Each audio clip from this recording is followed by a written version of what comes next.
नमस्कार, आप देख रहे हैं सिटी पोस्ट लाइव और मैं हूं आपके साथ पूजा शर्मा। पूर्व कृषि मंत्री अपने विवादों की वजह से सुर्खियों में है।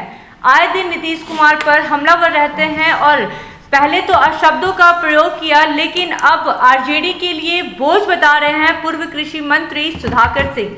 इसके बाद तेजस्वी यादव लगातार उन्हें चेतावनी दे रहे हैं, लेकिन उन पर कोई कार्रवाई नहीं की जा रही है। ऐसे में हमारे साथ बात करने के लिए हमारे सहयोगी रविकांत मौजूद है। उनसे हम जानना चाहते हैं कि क्या लगता है, जिस तरह से चेतावनी देकर तेजस्वी यादव छोड़ दे रहे हैं, कार्रवाई आखिर क्यों नहीं कर रहे हैं, और सुधाकर सिंह चेतावनी देने के बाद भी लगातार हमलावर हो रहे हैं नीतीश कुमार पर, ऐसा क्यों?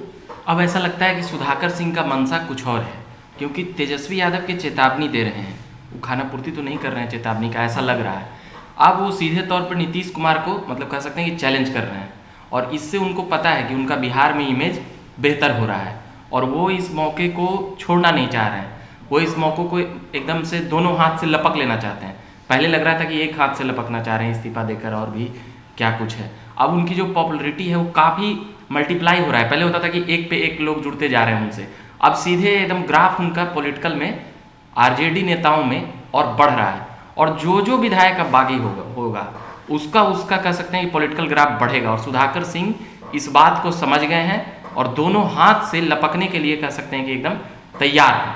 कल सुबह तक लगा था कि सुधाकर सिंह चुप हो जाएंगे, कल सुबह उन्होंने बयान देने से, मगर तेजस्वी यादव के बाद जब बयान आया उसके बाद जब वो बोले तो ये बात एक समझा जाना चाहिए कि क्लियर हो गया एक तरह से कि सुधाकर सिंह का मंशा क्या है, और सुधाकर सिंह गठबंधन धर्म का यह पालन नहीं करेंगे।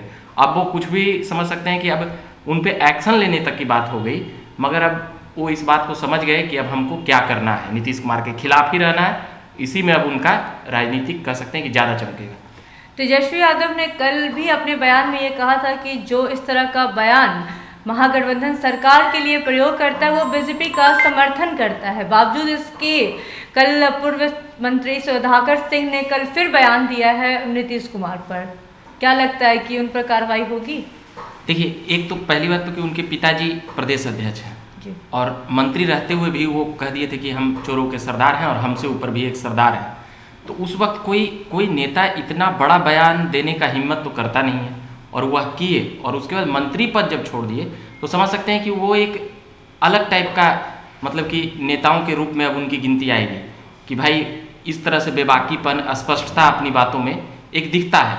तो अब नीतीश कुमार के खिलाफ अब वो मतलब वो उस माहौल को गम रहे हैं। और जगदानंद सिंह जो हैं वो भी नीतीश विरोधी हैं, क्योंकि वो भी कह चुके हैं कि नीतीश जी अब अलग अलग स्टेटों में घूमें, अलग अलग जगह पे घूमें, तो उनकी बातों से भी ये बातें समझ में आती है। तो कई लोग अलग अलग बातें कर रहे हैं, मगर वो कह रहे हैं कि जगदानंद सिंह बुलवा रहे हैं सुधाकर सिंह से।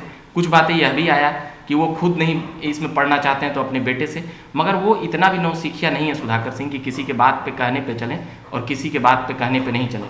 वो अपने पिताजी के खिलाफ जाकर भी चुनाव लड़ चुके हैं। तो ये कई बातें हैं जो सुधाकर सिंह के लिए प्लस पॉइंट है, और सुधाकर सिंह इन बातों को काफ़ी भली भांति समझ रहे हैं और उसका कह सकते हैं कि अपना प्रदर्शन क्या दिख रहा है। इनके लगातार नीतीश कुमार पर हमलावर होते रहते हैं, फिर इसके पीछे की क्या मंशा है? इसकी मंशा पॉलिटिकल बूस्टअप, राजनीति। जैसे कोई भी आदमी एक लंबा टर्म तक मुख्यमंत्री रह जाता है तो उसमें मतलब कि कई खामियां उसकी दिखने लगती है, कई अच्छाई जो करते हैं वो रह जाती है, क्योंकि वो काम है सरकार की अच्छाई करना। और जो काम रह जाते हैं, कोई भी जब लंबा कार्यकाल हो जाता है, जैसे मनमोहन सिंह का भी रह गया, ज्योति बसु और भी कई नेता लोग रहे हैं, तो नीतीश कुमार का एक ऐतिहासिक लंबा काल रहा है, तो उसमें कई खामियां जो है वो जन आक्रोश, जैसे वो कहीं कहीं जा रहे हैं तो वो भी जन आक्रोश आ रहा है। तो ये सब चीज़ों से सुधाकर सिंह मतलब भांप लिए हैं। और इस सरकार में भ्रष्टाचार का मतलब कहा जा सकता है कि न विधायक का सुना जाता है, न मंत्री का सुना जाता है। इससे भी उनकी नाराजगी थी। कई जगहों पर दरोगा बाबू नहीं सुनते तो कहीं बीडीओ साहब वैल्यू नहीं देते हैं। तो ये कई बातें सुधाकर सिंह में एक आक्रोश भी नजर आती है। और कुछ चीज़ें हैं, कई लोग कहते हैं कि बीजेपी के एजेंट के रूप में काम कर रहे हैं, जदयू के प्रवक्ता, नेता और ऐसे तमाम लोग, उनके विधायक भी तो बीजेपी के एजेंट के रूप में काम कर रहे हैं। तो ये भी उनके लिए फायदा है कि भविष्य उनका बीजेपी में भी हो सकता है।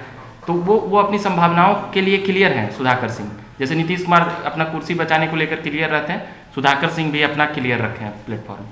अच्छा, क्या लगता है कि सुधाकर सिंह बीजेपी के साथ हाथ मिलाएंगे क्या? क्योंकि जिस तरह से सुशील कुमार मोदी ने भी हमलावर होते हुए नीतीश कुमार पर जो बयान दिया था कि नीतीश कुमार एक भी वोट दिलाने के लिए सक्षम नहीं है, और वही बात अब वो जाकर बोल रहे, सुधाकर सिंह भी वही बात जाकर बोल रहे, तो क्या लगता है कि बीजेपी के साथ इनका साठगांठ चलेगी क्या?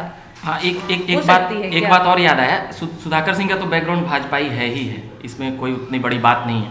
एक विजय मंडल जो कल बीजेपी के पूर्व मंत्री से बात कर रहे थे, तो वह भी बीजेपी पर आरोप लगा रहे थे कि आप लोग सही ढंग से मुद्दा नहीं उठाते हैं, ये सरकार इतनी निरंकुश है, ऐसे वैसे। तो सुधाकर सिंह का मतलब कह सकते हैं कि वो दिली तौर से कहीं कहीं पे भाजपाई लगते हैं। आरजेडी राजद में रहते हुए भी वो अभी एक इकलौते ऐसे नेता लग रहे हैं जो भाजपाई टाइप उनका बोली लग रहा है और उनकी कार्यशैली भी भाजपाई टाइप ही लग रहा है, और वो भाजपा में जाने की संभावना उनकी प्रबल है। पहले भी भाजपा से रह चुके हैं और भाजपा नेताओं से उनके कितने अच्छे संबंध हैं, ये शायद राजद वाले भी, तेजस्वी यादव से लेकर लालू प्रसाद भी इन बातों को जानते हैं। जो उसके टिकट पे लड़ा हो उसका कितना अच्छा संबंध और पॉलिटिकल बैकग्राउंड भाजपा से हो सकता है, ये आसानी से देखा जा सकता है। तो अभी सुधाकर सिंह भाजपा के तरफ से बल्लेबाजी कर रहे हैं, इसमें कहने से कोई गुरेज नहीं है। जितना बागी तेवर भाजपाई नहीं हो रहे हैं, उससे कई गुना ज़्यादा सुधाकर सिंह हो जा रहे हैं।